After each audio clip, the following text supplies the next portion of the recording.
Welcome to Small Biz Matters. We are live from the Women in Leadership Summit here at the, where are we?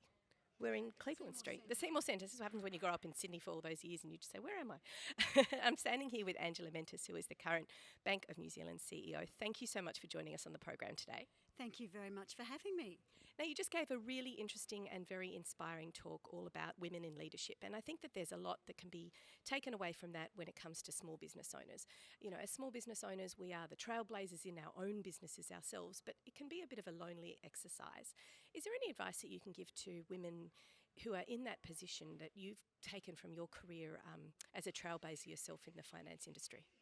Absolutely. So I'm the daughter of small business parents, and I absolutely credit a lot to how I think today and my passion for customers and my passion for people on what I saw as I grew up in my parents' businesses. I think women, and I know that women are trailblazing in small business here in Australia. 97% of businesses are small business, and many of them are women. I would say get all the support you need, get the right advice around you, because there's so much to do. I'd also say, on my experience when I used to look after small business here in Australia, get yourself digitally active as well, and see what of the things that you can do that can be digital. It makes you more productive. But absolutely get the support, surround yourself with people, learn from other businesses as well. Now, you mentioned in your talk that one of the strengths that women have in leadership is empathy. Is that something that you see as a change in the workforce and a change in leadership coming from the top where you stand? Is it important for us to remember that? Because we can get wrapped up in a bit of the boys club who put themselves first. How do you create empathy as a leadership strength?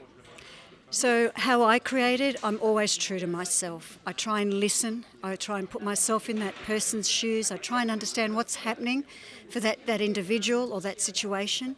And I just think it's that authenticity. People follow people who are authentic. You have to inspire people. You have to help people work out the problem as well. Leadership's very different now, and when I think back to early leadership, was very command and control. You looked up to get all the answers. I feel and I thrive in organisations and environments where you're with people working out the ideas. My biggest moments are when our people come up with the solutions, when I watch them grow way more than they ever thought. And I think that our organisations have to be more human.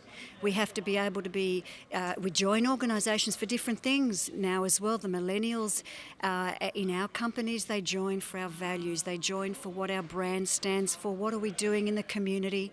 What are we doing differently? So very different values. And women are obviously perfectly positioned to be able to deliver that. I think, I'm going to say it, more than men. We have more of an empathy strength about that. And I guess that helps with attracting talent. Would you agree? Absolutely. It's that caring and nurturing. And I see it. The first woman CEO of Bank of New Zealand, we're 160 years old. And wherever I go around the country and around our company, women will come up to me and say they're inspired. We're inspired by Jacinda Ardern being such an amazing and authentic Prime Minister. So I said it in my speech, but you can't be what you can't see. And until everywhere we look there's women and it's the norm, then our job is done. Well, you've certainly been inspiration to a room full of women today. Thank you so much for joining Alexi Boyd on Small Biz Matters. Thanks, Alexi. All the best.